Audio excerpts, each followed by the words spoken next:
प्रभु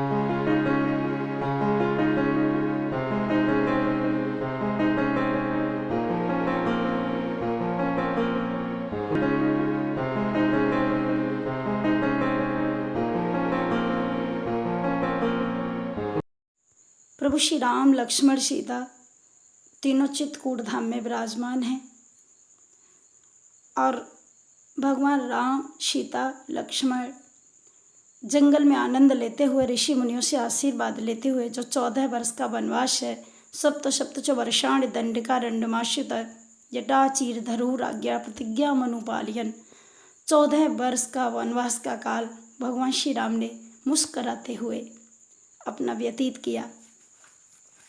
एक बार बड़ी सुंदर घटना घटी। राम, लक्ष्मण, सीता तीनों वन की ओर जा रहे थे, इधर उधर की सुंदर छटा को निहारते हुए और वन की अनेक प्रकार की प्रकृति का दर्शन करते हुए। उसी समय भगवान राम ने देखा कि एक सूखा वृक्ष जिस पर कोई एक भी हरा पत्ता नहीं है, पूरा का पूरा सूख चुका है, परंतु उसके ऊपर एक अमरवेल छाई है और उस अमरवेल ने उसको इस प्रकार से घेर रखा है वृक्ष को कि वह वृक्ष इतना सुंदर लग रहा है, इतना सुंदर प्रतीत हो रहा है। भगवान श्री राम ने जब वृक्ष को देखा तो वह स्वयं में तो सूखा था, परंतु उस बेल से इतना हरा भरा हो गया था, उसकी सघन छाया इतनी घनी हो गई थी, इतनी सुंदर थी। राम जी ने जानकी जी की ओर देखा और सीता जी से मुस्कुराते हुए प्रभु श्री राम ने कहा, देवी तुम देख रही हो, ये जो सूखा वृक्ष है इसके ऊपर अमर वेल छाई है, इसलिए इस वेल के कारण ये कितना सुंदर लग रहा है। वैसे तो ये सूखा है, इस वृक्ष को एक भी पत्ता नहीं है, परंतु इस बेल के कारण ये कितना दिव्य लग रहा है, कितना सुखद प्रतीत हो रहा है। इसलिए देवी ये वृक्ष धन्य है, क्योंकि यदि इसको अमर वेल का सहारा नहीं मिलता तो फिर इसकी ओर कोई देखता भी नहीं। इसलिए धन्य है ये वृक्ष जिसे अमर वेल का सहारा मिल गया और इस वृक्ष को इस अमर वेल ने आच्छादित कर दिया है, इसलिए वृक्ष बड़ा सुंदर लग रहा है, धन्य है ये वृक्ष।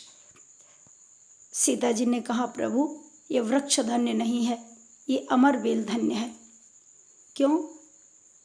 सीता जी कहती हैं कि अमर वेल इसलिए धन्य है कि यदि इस वृक्ष का इसको आधार नहीं मिलता, सहारा नहीं मिलता, तो ये किसके ऊपर फैलती, फिर ये किसके ऊपर आच्छादित होती। इसलिए वृक्ष का सहारा लेकर के ये वेल धन्य हो गई। आज इस वृक्ष के ऊपर आच्छादित होने के बाद ही तो ये सुंदर लग रही है, यदि ये जमीन पर पड़ी होती तो इसे कौन पूछता। इसलिए प्रभु ये वेल धन्य है। सीता जी कहती हैं वेल धन्य है, राम जी कहते हैं नहीं ये वृक्ष धन्य है। तो दोनों में बड़ी चर्चाएं हुई। राम जी बार बार कहते हैं सीते ये वृक्ष धन्य है, और सीता कहती हैं प्राणनाथ ये वेल धन्य है। इसका आशय क्या है? प्रभु श्री राम सीता जी से कहना चाहते हैं, भगवान राम अपने को वृक्ष मानते हैं, तो भगवान राम कहना चाहते हैं कि देवी तुम जैसी सुंदर सुशीला पत्नी को पाकर के मैं धन्य हो गया। यदि तुम्हारी जैसी पत्नी मुझे प्राप्त नहीं होती तो मेरा जीवन दिव्य नहीं बनता, मेरा जीवन सुंदर नहीं बनता, इसलिए मैं धन्य हूँ। और सीता जी कहती हैं कि नहीं स्वामी, आप जैसे धीर वीर पुरुष प्राणेश्वर को पाकर के मैं धन्य हो गई, क्योंकि यदि आप जैसा पति मुझे प्राप्त नहीं होता तो फिर मेरी सुंदरता नहीं होती, मेरे जीवन में कोई दिव्यता नहीं होती। इसलिए राम जी बार बार वृक्ष को धन्य मानते हैं और सीता जी बार बार वेल को धन्य कहती हैं। अब दोनों में काफ़ी चर्चाएं हुई, इसका फैसला कौन करे। तीसरा तो कोई था नहीं और तीसरा ही कोई फैसला करेगा। तो लक्ष्मण जी की ओर राम जी ने देखा और राम जी ने लक्ष्मण को कहा कि लक्ष्मण तुम्हारी माता कहती हैं वेल धन्य है, मैं कहता हूँ वृक्ष धन्य है, तुम बताओ ना इसमें कौन धन्य है। लक्ष्मण जी ने मन में सोचा, मुझे तो दोनों का ही प्रेम प्राप्त हुआ है, दोनों को ही कृपा छाया मुझे प्राप्त हुई है, मैं किसके बारे में क्या बोलूं। परंतु लक्ष्मण बहुत चतुर है। लक्ष्मण जी ने राम जी से कहा, भैया थोड़ा रुकिए तो सही, जिसकी चर्चा चल रही है आप दोनों के अंदर। आप कहती हैं वृक्ष धन्य है, माता जी कहती हैं बेल धन्य है। मैं जाता हूँ और एक बार वृक्ष और बेल को ही पूछ के आता हूँ कि कौन धन्य है। वृक्ष भी तो बोलते हैं ना, पेड़ भी बोलते हैं। मैं उनसे ही पूछ के आऊँगा, तभी फैसला करूँगा। और लक्ष्मण जी जैसे ही उस वृक्ष के पास गए तो उन्होंने देखा कि उसके ऊपर जो अमर वेल छाई हुई थी, उसकी सघन छाया में एक बहुत सुंदर छोटा पक्षी का बच्चा कूदक रहा था, आनंद ले रहा था, उसकी छाया में बैठा था। तो उस बच्चे को क्रीड़ा करते हुए देख करके लक्ष्मण जी ने सोचा बस हो गया फैसला। और लक्ष्मण जी उस बच्चे को देख करके, उस क्रीड़ा करते हुए पक्षी को देख करके बड़ी प्रसन्न मुद्रा में क्रीड़ा कर रहा था, क्योंकि उस वो वृक्ष तो सूखा था परंतु उसके ऊपर जो बेल छाई हुई थी, इसलिए बिल्कुल सघन छाया, बहुत घनी छाया में वह पक्षी बड़ी सुंदर दिव्य क्रीड़ा कर रहा था। तो उसको देख करके लक्ष्मण जी आए और लक्ष्मण जी ने राम और सीता जी से कहा, भैया बुरा मत मानना, वृक्ष धन्य नहीं है। सीता जी ने कहा, देखो मेरा बेटा है लक्ष्मण और मैं इसकी माँ हूँ, और पुत्र कभी पिता की बात नहीं कहेगा, माँ का ही पक्ष लेगा। इसलिए लक्ष्मण तो मेरा दुधमुहा बच्चा है, मेरी ही बात कहेगा।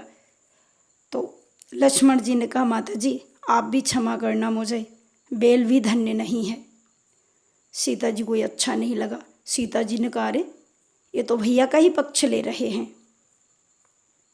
लक्ष्मण जी ने कहा, भैया ना तो वृक्ष धन्य है और ना बेल धन्य है। सीता जी ने कहा, ऐसे न्यायाधीश को भेजा, ये भी कोई फैसला होता है? तो लक्ष्मण जी ने बड़ी प्रसन्न मुद्रा में कहा कि प्रभु ना तो वृक्ष धन्य है ना बेल धन्य है, धन्य तो वो है जो इन दोनों की सघन छाया में आनंद ले रहा है, क्रीड़ा कर रहा है, वो पक्षी धन्य है।